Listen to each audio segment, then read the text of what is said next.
Hermano, Dios le bendiga. ¿Cuántos estamos contentos de estar en la casa del Señor, casa de oración? Yo me he gozado tremendamente en este tiempo de culto, ¿verdad? Vamos a la escuela dominical. Es una bendición estar en la casa del Señor, casa de oración. Y para que usted vea, cuando damos libertad al Espíritu Santo de Dios, Él toma el control de su culto. Este culto es de Él y Él toma el control. Yo no he hablado con el pastor o la persona que preparó el programa, pero aquí se leyó un Salmo 145. Voy a estar leyendo este texto de eso que leímos, la lectura bíblica, Salmo 145, versículo 9.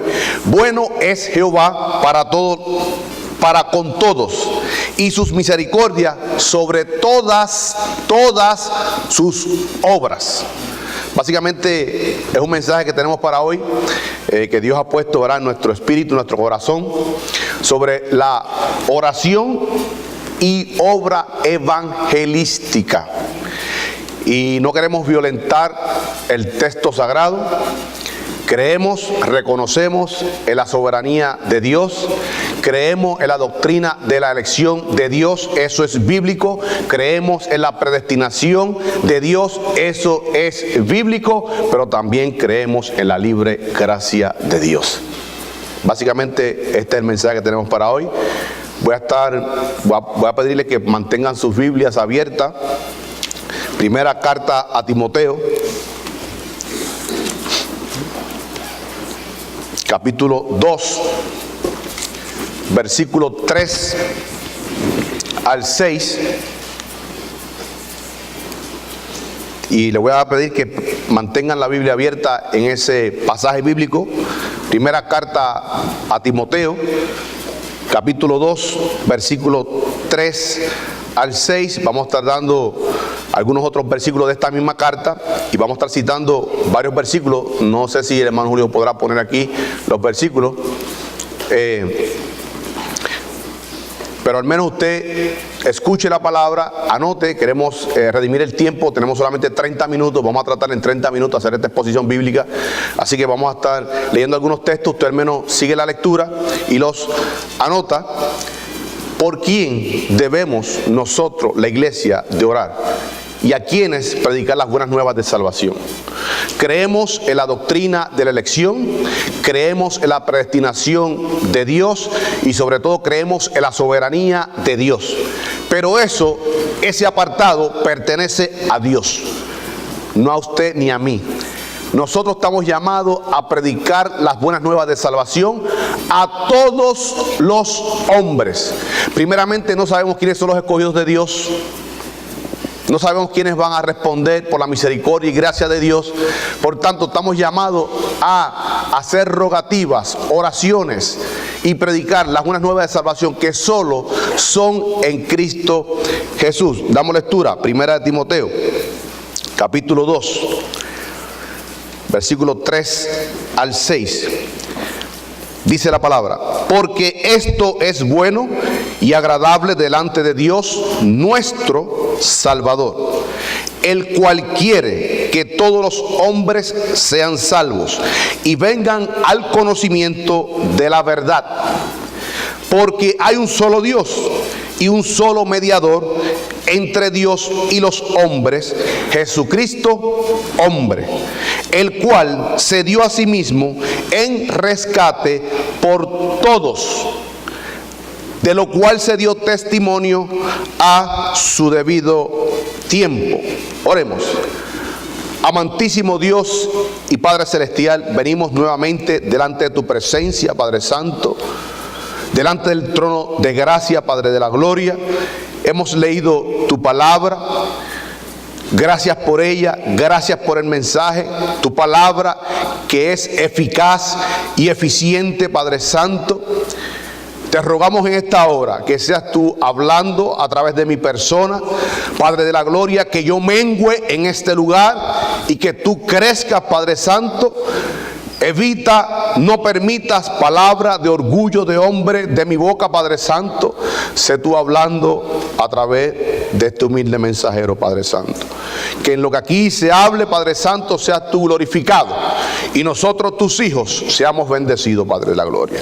De igual forma te pedimos, si hay alguna vida, alguna alma, Padre Santo, que está sin ti. Que este mensaje, Padre Santo, pueda inquietar, simbrar su corazón y venga a tus pies y tus méritos, oh Cristo amado, sean aplicados para salvación a estas personas, Padre Santo.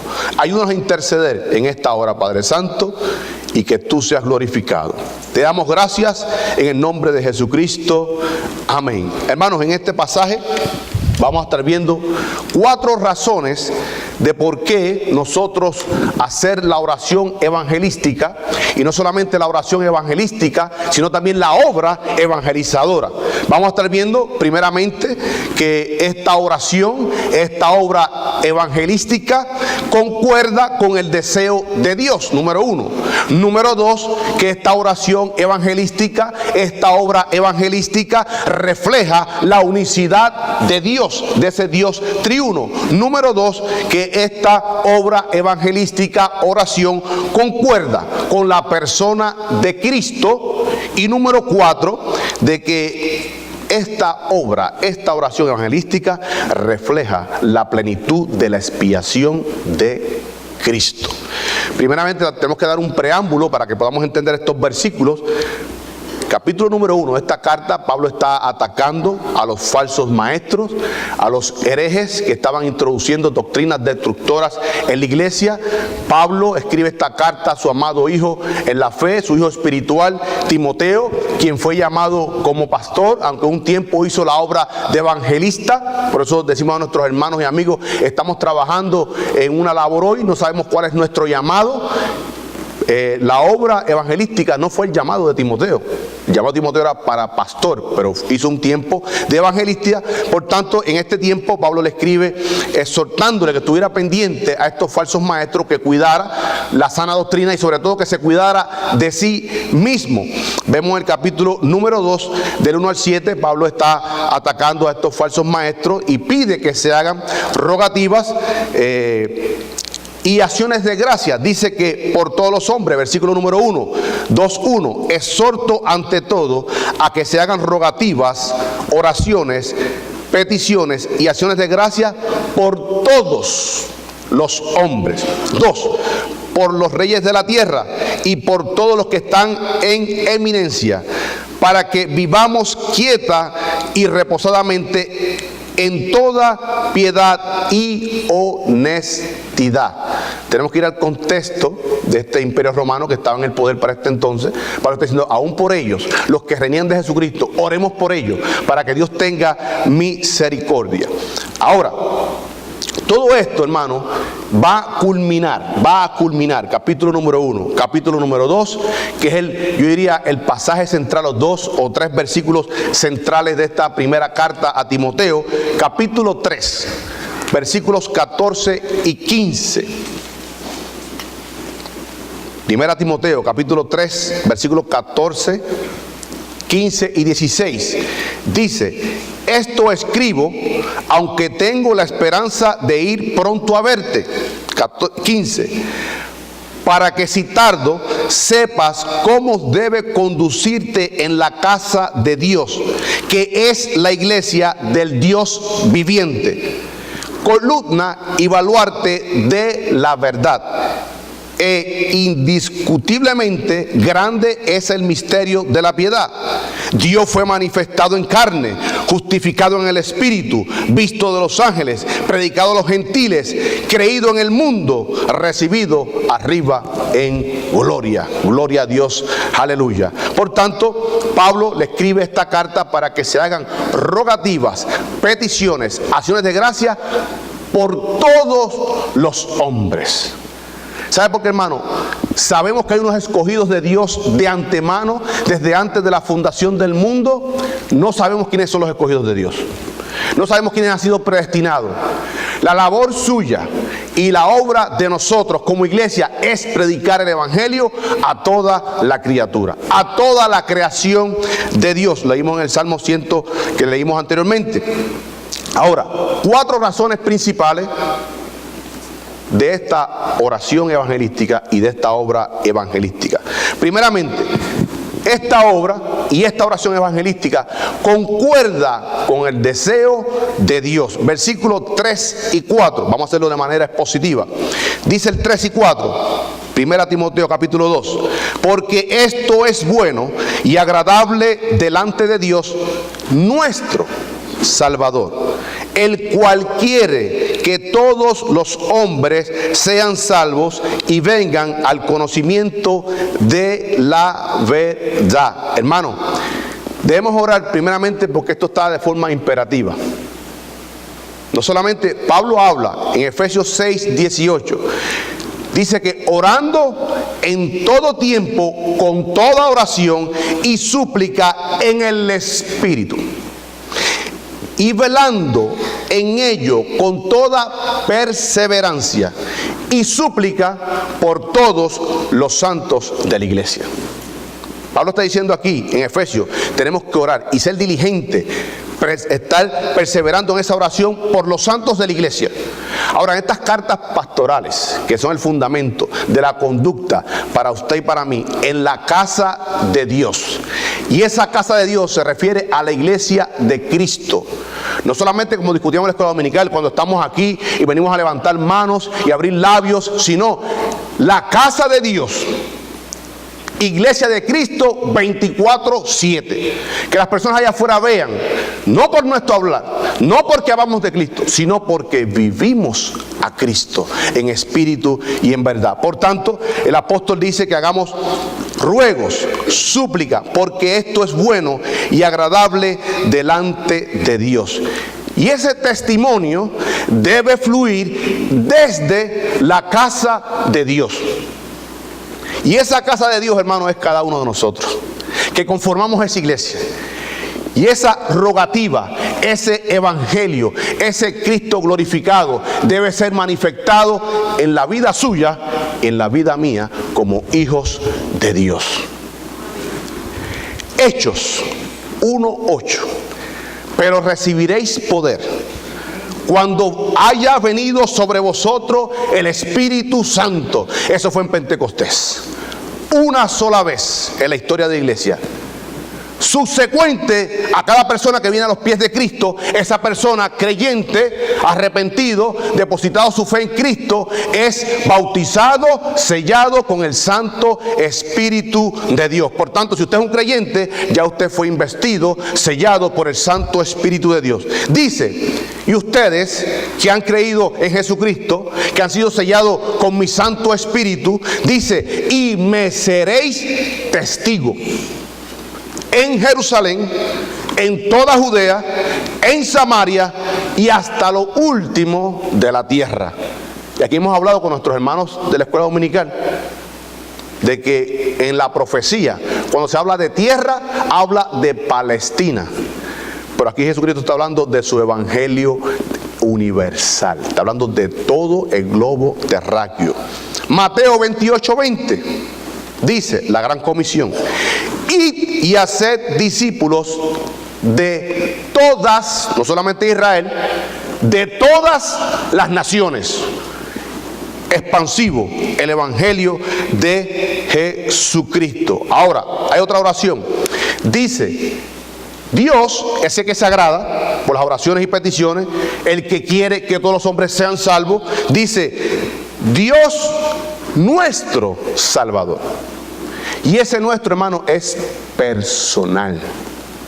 Ese Dios que me ha salvado, tengo que saber y creer que Él quiere que así como yo fui salvado, todos los hombres sean salvos. La elección, predestinación, se la dejamos a Él.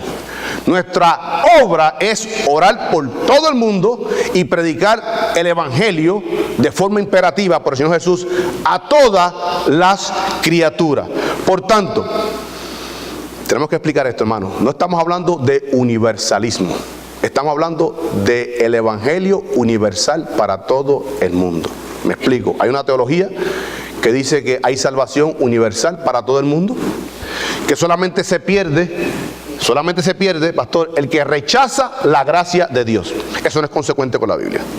O sea, todos son salvos, las personas nacen, viven toda su vida, 60, 70 años, y si en ningún momento rechazó la gracia, va a ser salvo.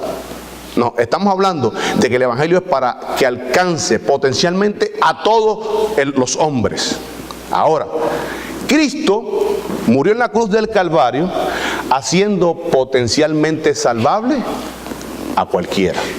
En otras palabras, Cristo murió en favor de toda la humanidad, pero Cristo murió en lugar solamente de los creyentes. Hay una frase que nuestro hermano Pascual usa siempre que ora, que cuando él menciona esa frase, me pone delante de la cruz del Calvario. Nuestro hermano Pascual, cuando termina la oración, dice: por los méritos de Cristo. Y esos son los méritos que han sido aplicados a usted y a mí, que hemos venido a sus pies. Por tanto, ahora yo puedo decir, y usted puede decir, que estamos en Cristo, que Cristo no solamente murió en favor nuestro, sino que murió en lugar nuestro, vicariamente, en nuestro lugar. Versículo 4. Dice allí: el cual quiere, ese Dios, el cual quiere que todos sean salvos. El apóstol Pablo está hablando aquí de la conducta de la casa de Dios, del pueblo de Dios. Hermano, no podemos coartarle la oportunidad de las personas recibir a Cristo. Y cuando usted calla, eso es lo que usted está haciendo. Estamos llamados, hermano, para ser testigos de Cristo, el cual quiere, no designio. No designio, cuando un designio de Dios, nuestro Dios soberano es tan poderoso que puede hacer así de un chisquido y todos somos salvos. Él dijo en Génesis: sea la luz, y fue la luz. Designio. Ahora, este querer, escuche, este querer de Dios tiene un condicionante. Depende primeramente de relación y de comunión. Aceptar a Cristo como su único, exclusivo Salvador. Relación. Ya no criatura de Dios, ahora hijo por adopción de Dios Padre, por los méritos de su Hijo Jesucristo. Y entonces comienza una comunión. Por tanto, este querer de Dios no es automático. No todo el mundo se salvará. 1 Timoteo 3:15 leímos: para que si taldo sepas cómo debes conducirte en la casa de Dios, que es la iglesia del Dios viviente, columna y baluarte de la verdad. ¿De qué verdad está hablando aquí? De la persona de Jesucristo. Jesús dijo, Juan 14:6, Jesús le dijo: yo soy el camino, la verdad y la vida. Nadie viene al Padre sino por mí. Por tanto, usted y yo, como casa de Dios, como iglesia de Cristo, como iglesia del Dios viviente, hemos sido constituidos columna y baluarte de la verdad, porque tenemos una relación personal con nuestro amado Salvador Jesucristo. Por tanto, estamos llamados a predicar las buenas nuevas de salvación, que solo son en Cristo Jesús. Otra frase, versículo 4. ¿Para qué? Y no solamente que sean salvos, y vengan al conocimiento de la verdad. Esa verdad, hermano, es Jesucristo. Y algo muy interesante, que en el griego estamos limitados en las traducciones.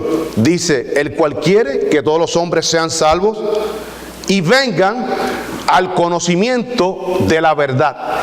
En el griego dice: y reconozcan a Jesucristo la verdad. Reconocimiento. No es conocer, no es saber. Hermano, aquí puede haber una piscina y yo sé que me puedo ahogar dentro de esa piscina. Es una cosa. Pero muy distinto no es yo saberme que me puedo ahogar, es yo sentirme que me estoy ahogando. Muchas personas saben que Cristo es la verdad. Se saben pecadores, se saben perdidos, pero hasta que esa persona no se sienta perdido, no viene a los pies de Cristo. Muy distinto es saberse y muy distinto es sentirse pecador. Por tanto, esa verdad es Jesucristo, y Él quiere, Dios Padre quiere que todos reconozcan, reconocimiento, es lo que hacemos, lo que hemos hecho usted y yo, hermano, asistido por el Santo Espíritu de Dios. La salvación es de Jehová. Hemos sido asistidos, hemos reconocido que hemos pecado contra un Dios que es infinitamente santo. Hemos reconocido que ese Dios se encarnó y murió en mi lugar, no solamente en mi favor, sino en mi lugar, en la cruz del Calvario. Que por sus méritos, hoy puedo decir que tengo vida eterna, que tengo salvación, y más que salvación, seguridad de esa salvación que es en Cristo Jesús. Ahora, hermano, dice aquí, 1 Timoteo 3:15, que ustedes, nosotros, la iglesia, somos columna y baluarte de esa verdad. Escuche, Romanos 10, 14 al 16a. ¿Cómo pues invocarán a aquel en el cual no han creído? ¿Y cómo creerán en aquel de quien no han oído? ¿Y cómo oirán sin haber quien les predique? ¿Y cómo predicarán si no fueron enviados? Como está escrito, cuán hermosos son los pies de los que anuncian la paz, de los que anuncian buenas nuevas. 16. Mas no todos obedecieron el evangelio. Hermano, es triste. Personas me han dicho, Carmelo, yo sé que Cristo es la verdad. Yo sé que sin Cristo estoy perdido, pero no quiero. No es de toda la fe, hermano. Su misión, mi misión es predicar a Cristo como el único camino a la vida eterna. Por tanto, hay un texto que se ha tergiversado, la parábola de la fiesta de la boda. Dice ahí, Mateo 22:14, porque muchos son llamados y pocos escogidos. Los traductores de la Biblia Reina Valera eran calvinistas de 5 puntos. ¿Sí? Escuche, en el griego, y cuando usted lee el contexto, dice, porque poloi, todos son kletos llamados, pero pocos ekletos. Preposición ek es salir a responder ese llamado. Por tanto, Dios llama a todos para salvación, pero pocos responden a ese llamado. Estamos en el contexto. Aquí está hablando de una boda que está siendo invitado, y muchos, aunque eran invitados, rechazaron asistir a la boda. Muchos respondieron a esa convocatoria. Por tanto, hermano, si usted está en Cristo, pertenece a la iglesia, usted respondió, con la asistencia del Santo Espíritu, respondió a esa convocatoria, a ese llamado santo, para venir a los pies de Cristo. Por tanto, eclesía es convocatoria. Eclesía, los que salen a esa convocatoria. Nosotros hemos sido eclesías llamados a salir fuera del mundo, haciendo eclesía para formar parte de la iglesia de Cristo. Por tanto, este texto, hermano, lo estamos violentando. Porque entonces, ¿dónde dejamos el texto de Romanos 2:1? Que dice, por lo cual eres inexcusable, hombre, quien quiera que seas tú, que juzgas a los demás. Entonces esta persona va a decir, no, Señor, tú me llamaste, pero tú no me escogiste. Se podría levantar con una excusa delante del trono blanco. Por tanto, el condicionante, tenemos que traer todas estas enseñanzas del Antiguo Testamento a la doctrina apostólica de la iglesia. El condicionante es creer en Jesucristo. Aquí en nuestra iglesia, hermanos, está llevando un estudio de Efesios, tremendo, poderosísimo estudio, que se ha clasificado todos estos puntos. Y yo he tenido que cambiar mi postura teológica, yo sé que nuestro pastor también. ¿Sabe por qué, hermano? Porque no es Pelagio, no es Arminio, no es Calvino, no es Juan Wesley, no es el sistema ecléctico, es Cristo y su palabra. Nuestro compromiso es con Cristo y su palabra. Él manda a predicar a toda criatura, a todas las naciones, el evangelio, las buenas nuevas de salvación. Hermano, la elección, predestinación, déjesela a Dios. Nuestro trabajo es predicar a Cristo. No solamente a los pastores, no solamente a los ministros, no solamente a los líderes de la iglesia, a cada un hijo de Dios. Imperativamente, ustedes me seréis testigo de la verdad. Número 2, refleja la unicidad de Dios. Leemos ahí versículo número 5. Porque hay un solo Dios. Una enseñanza fundamental de toda la Biblia, pero sobre todo el Antiguo Testamento. Dice Deuteronomio 6:4, lo que se conoce como el Shema, la declaración de fe del pueblo de Israel. Deuteronomio 6:4. Oye, Israel, Jehová nuestro Dios, Jehová uno es. Ese es el gran testimonio que debía fluir del pueblo de Israel a todas las naciones. Leemos Isaías 43, 9-11. Isaías 43, 9-11. Jehová es el único redentor. Escuche. Congréguense a una todas las naciones y júntense en todos los pueblos. ¿Quién de ellos hay que nos dé nuevas de esto y que nos haga oír las cosas primeras? Presenten sus testigos y justifíquense. Oigan y digan: verdad es, vosotros sois mis testigos, Israel.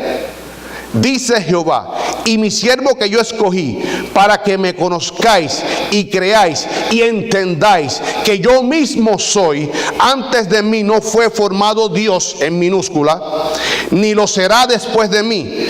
Y yo, Jehová, y fuera de mí no hay quien salve. Por tanto, ese Jehová del Antiguo Testamento, en nuestra doctrina apostólica, esta enseñanza de esta dispensación, de esta economía, de esta administración, es el Dios triuno, Dios Padre, Dios Hijo y Dios Espíritu Santo. Dice la palabra, Hechos 4, 10 al 12. No hay otro Salvador. Un solo Dios verdadero, el único que salva. Salmo 3:8, Jonás 2:9. La salvación es de Jehová. Sea notorio a todos vosotros y a todo el pueblo de Israel que en el nombre de Jesucristo de Nazaret, a quien vosotros crucificasteis y a quien Dios resucitó de los muertos, por él este hombre está en vuestra presencia sano. Habla de una sanación milagrosa por el poder del Santo Espíritu de Dios, por el poder de Jesús de Nazaret. Este Jesús es la piedra reprobada por vosotros los edificadores, de la cual ha venido a ser cabeza del ángulo. Y en ninguno otro hay salvación, porque no hay otro nombre debajo del cielo dado a los hombres en el que puedan ser salvos, que no queda Jesucristo, Jesús de Nazaret. Por tanto, un solo Dios. Y ese Dios nos manda. Leímos ahorita Mateo 28:20. Por tanto, id y haced discípulos a todas las naciones, bautizándolos en el nombre del Padre y del Hijo y del Espíritu Santo. ¿Sabe cómo dice esta expresión en el griego? En el nombre de Dios Padre, y en el nombre de Dios Hijo, y en el nombre de Dios Espíritu. 5b, la unicidad de Dios. Así como hay un solo Dios verdadero para salvación, hay un solo mediador. Un solo mediador, 5b, entre Dios y los hombres. El único, el monogenei, el único de esa condición. El único, Jesucristo, Jesús de Nazaret. Dios, hombre. Dice ahí en nuestro texto, Jesús, Cristo. En el griego, Cristo, Jesús. Vamos a explicar esto. Cristo, nombre divino, Dios Hijo. Cristo, Jesús. Dios rebajándose, haciendo kenosis y tomando cuerpo humano, Jesús de Nazaret. Cristo, Dios en descenso, en encuentro con el hombre. Ahora, cuando decimos Jesús Cristo, es Jesús el hombre glorificado en ascenso para tomar ese hombre temporal y llevarlo consigo en gloria a la eternidad. Por tanto, aquí es Cristo, Dios en descenso. Hermano, algo que a mí me toca tremendamente. Como ese Dios eterno, atemporal, donde el tiempo no le afecta, hermano, por amor y misericordia, para salvarnos, toma forma humana y camina en esta tierra para salvarnos a usted y a mí. Voy a estar leyendo un escrito de John Nelson Darby, uno de los teólogos más grandes del siglo XVIII, fundador del movimiento de los hermanos. Escuche, hablando de este mediador. Él descendió a las profundidades más bajas para que no hubiese nadie, incluso el más inicuo, que no pudiera sentir que Dios en su bondad estaba cerca de él, que había descendido hasta él, su amor hallando su ocasión en la miseria. Nosotros recibimos misericordia porque éramos unos miserables, en la miseria, y que no había ninguna necesidad para la cual Él, Jesucristo, no estaba presente, que Él, Jesucristo, no había podido satisfacer. Por tanto, por eso Romano dice: hombre, quien quiera que seas tú, eres inexcusable, pero por la dureza de tu corazón, por tu corazón no arrepentido, atesoras para ti ira el día de la ira de Dios. Por tanto, un solo mediador, hermano. No hay virgen, no hay santo, no hay padres nuestros que han partido con el Señor que estén escuchando, viendo lo que está pasando con nosotros. Solamente tenemos el sumo sacerdote a la diestra de Dios Padre, abogando por sus hijos día y noche. Abogado tenemos para con el Padre. Por tanto, ese Jesucristo es el único mediador, como así hay un solo Dios. Número 3, esta oración evangelística, esta obra evangelística concuerda con la persona de Jesucristo. Dice ahí versículo 6, el cual se dio a sí mismo en rescate por todos. En rescate por todos. Discutimos ahorita, murió en favor de toda la humanidad, no en lugar de toda la humanidad. Murió en favor de toda la humanidad, pero en lugar de los creyentes. ¿Sabe por qué, hermano? Porque cuando usted predica el evangelio, yo al menos cuando predico el evangelio, no le pregunto: ¿tú eres de los escogidos de Dios? No, hermano, yo no sé quién es escogido de Dios. La pregunta nuestra debe ser: ¿eres tú salvo? ¿Eres tú salvo? No. Te presento uno que me ha salvado a mí, que ha cambiado mi vida, ha cambiado mi matrimonio, me ayuda a caminar en santidad y estoy asegurado en sus manos. Recíbele. Por tanto, hermano, la elección, predestinación se la dejamos a Dios. Nuestro es saber si la persona es salva o no es salva. Orar haciendo rogativas y haciendo la obra evangelizadora. Ahora, ese Cristo que se dio por sí mismo para todos, en el griego dice, dándose a sí mismo, no lutrón, sino antilutrón.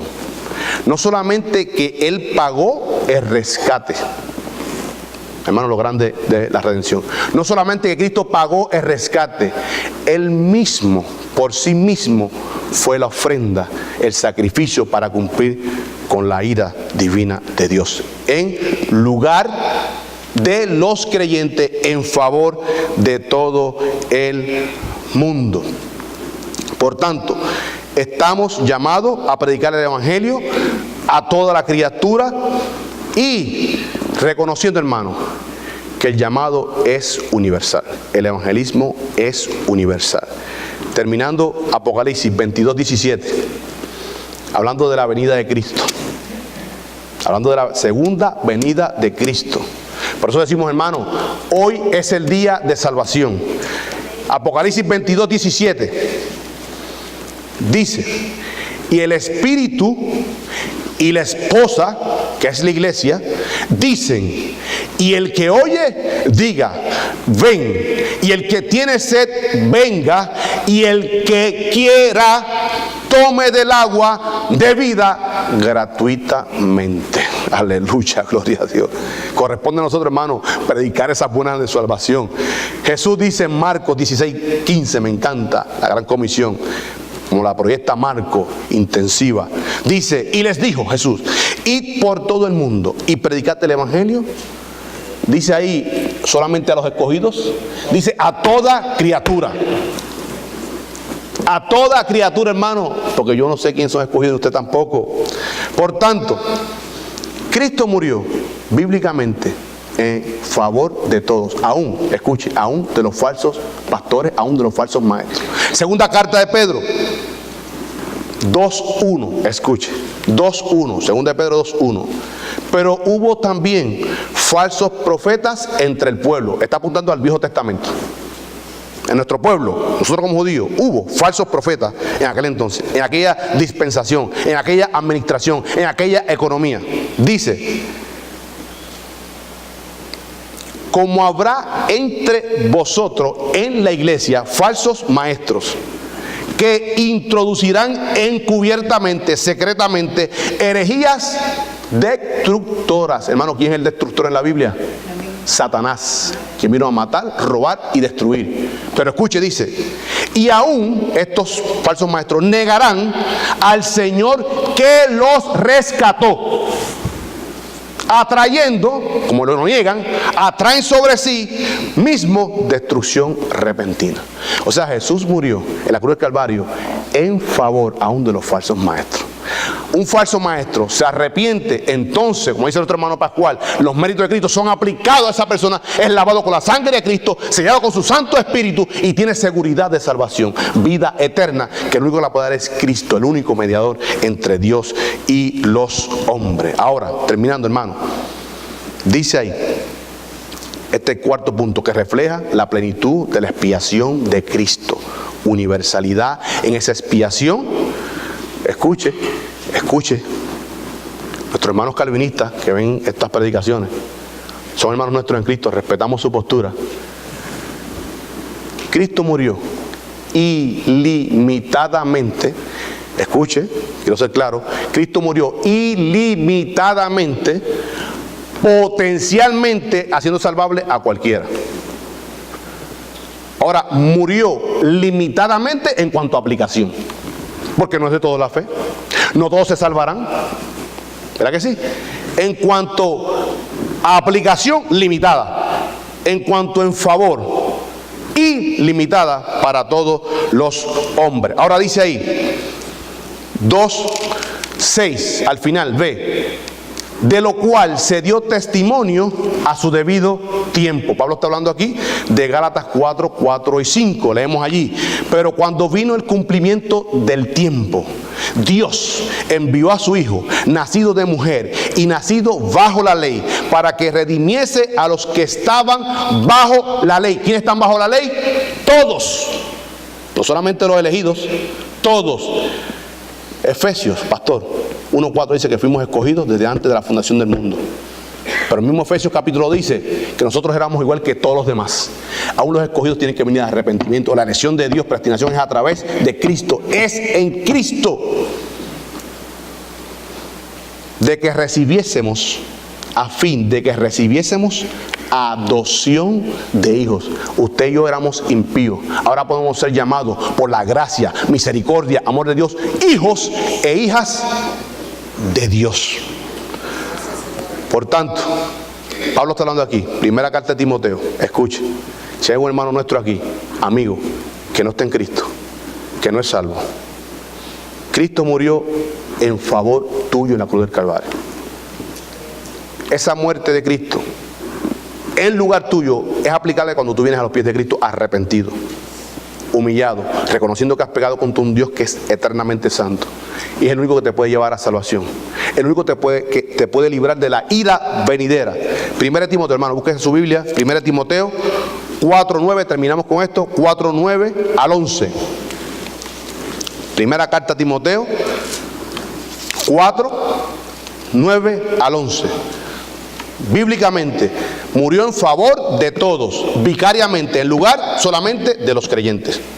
Escuche, palabra fiel es esta, que voy a pronunciar, dice Pablo, y digna de ser recibida por algunos, por todos, poloi en el griego, que por esto mismo trabajamos y sufrimos oprobio. Timoteo, tú como ministro y yo como ministro, nos esforzamos en esto, porque esperamos en el Dios viviente. ¿A quién esperamos nosotros? En Jesucristo, el Dios eterno, el Dios viviente, que es el Salvador de todos los hombres. No dice escogidos, dice de todos los hombres. Ahora, condicionante, especialmente de los que creen. Amigo, estás perdido. sin Cristo vas caminando a la destrucción eterna, separación de Dios. Te tengo buenas noticias. Cristo murió en favor tuyo en la cruz del Calvario. Ven corriendo, iglesia, intercediendo. Ven corriendo. Yo sé que hay personas aquí que están sin Cristo. Cristo murió en favor tuyo, pero solamente en lugar tuyo, cuando tú vienes arrepentido a los pies de Cristo y obtienes el sello, la regeneración, el regalo inmerecido de la vida eterna.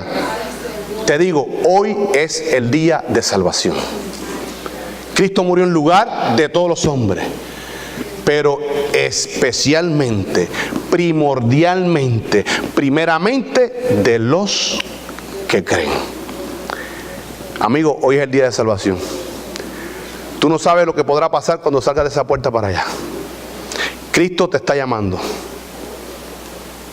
Hay vida en Cristo. Hay esperanza de glorificación en Cristo.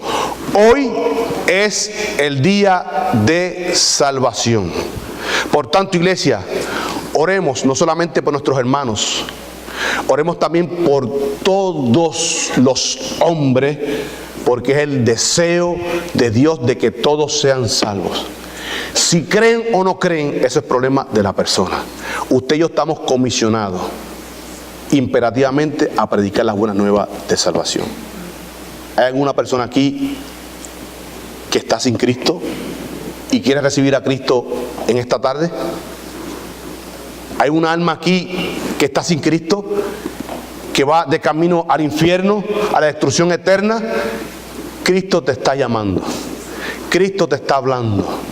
Él ama a toda su creación, pero quiere que tú te arrepientas, que lo reconozcan como tu único y exclusivo Salvador. Vengas quebrantado.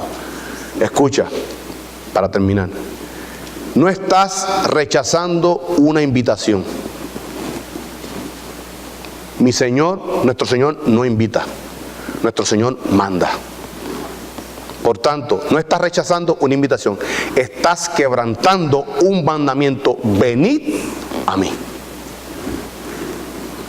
Si hay un hermano en Cristo de la congregación, yo el primero, que tenemos que afirmarnos más en el compromiso de la oración evangelística, de afirmarnos más en ese llamado divino de evangelizar las buenas nuevas de salvación en Cristo Jesús. Yo el primero, hermano, me pongo en la brecha.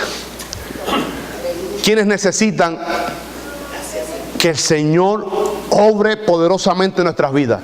Que seamos hombres y mujeres más comprometidos con la oración evangelística y con la obra evangelizadora, porque la iglesia tiene que impactar al mundo, porque Cristo está en su iglesia y estamos llenos de su Santo Espíritu, y estamos llamados no para congregarnos entre cuatro paredes, estamos llamados para testificar a Cristo con unción y poder, para su honra y para su gloria, hermano. Yo levanto mis dos manos. Yo necesito más compromiso contigo, Señor. Necesito más compromiso con tu obra evangelística, mi Señor. Necesito más compromiso con tu palabra. Necesito vivir más en santidad para demostrar que tú eres poderoso, no solamente porque haces milagros, no solamente porque sana, sino porque tú, Jesús de Nazaret, Jesucristo, Dios eterno, Dios viviente, que viene pronto por nosotros, que tú cambias las vidas drásticamente por tu poder y por tu gracia y tu misericordia. Padre, hemos predicado tu palabra. Hemos transmitido tu palabra, Padre Santo, cumpliendo con la gran comisión de evangelizar a toda criatura. Ayúdanos, Padre Santo, a estos hermanos que hemos levantado las manos. Ayúdanos a vivir en el poder de tu Santo Espíritu, a ser hombres y mujeres más comprometidos contigo, oh Cristo, y tu palabra, a predicarte, Padre Santo, a manifestar tu vida, que es infinita en nuestras vidas, en estos cuerpos que son templo de tu Santo Espíritu. Que el mundo entienda que tú has tomado posesión de nuestros cuerpos para que sea el templo de tu Santo Espíritu, Padre Santo. Padre, no hay testimonio No somos reales testigos tuyos si no hay cambios de vida en nuestras vidas. Si no estamos viviendo en santidad, si no estamos viviendo comprometidos, si no estamos hablando al prójimo, si no estamos hablando a tus criaturas a las cuales tú amas y deseas que todos procedan al reconocimiento de tu Hijo Jesucristo, Padre Santo. Danos más y más de ti, mi Señor. Sin ti nada podemos hacer, Padre Santo. Bendice esta congregación. Bendice a los líderes, Padre Santo. Bendice a nuestro pastor Asael González, Padre. Sigue utilizándolo con unción, Padre Santo. Llénalo de tu poder, oh Santo Espíritu. Llénalo del conocimiento de tu palabra, Padre Santo. Y ayúdanos a nosotros, Padre Santo, a levantarle sus manos cuando esté cansado, Padre Santo. Gracias por esta congregación. Primera Iglesia Bautista Hispana de Queicoara, Padre Santo. Iglesia por la que tú vienes pronto. Ayúdanos a amarnos más cada día, Padre Santo. Como tú hablaste, oh Espíritu Santo, a través de nuestro hermano, el apóstol Pablo. Efesios 6:8. Ayúdanos a perseverar en la oración por cada uno de tus hijos, por los santos de la iglesia. Pero también, Padre, ayúdanos a cumplir lo que tú hablas en 1 Timoteo 2:3. Que oremos, hagamos rogativas, peticiones, acciones de gracia por todos los hombres del mundo. Te damos gracias por tu palabra. Sabemos, Padre, que tu palabra no retornará atrás vacía. Que tu palabra es eficaz y eficiente, Padre Santo. Y que hará el efecto para la cual tú la has enviado. Te damos gracias, Padre Santo. Y pedimos todas estas cosas creyendo en el poderoso nombre de tu Hijo, eterno y amado. Nombre sobre todo nombre, Jesucristo, nuestro Señor. Amén y amén. Gracias, papá. Amén.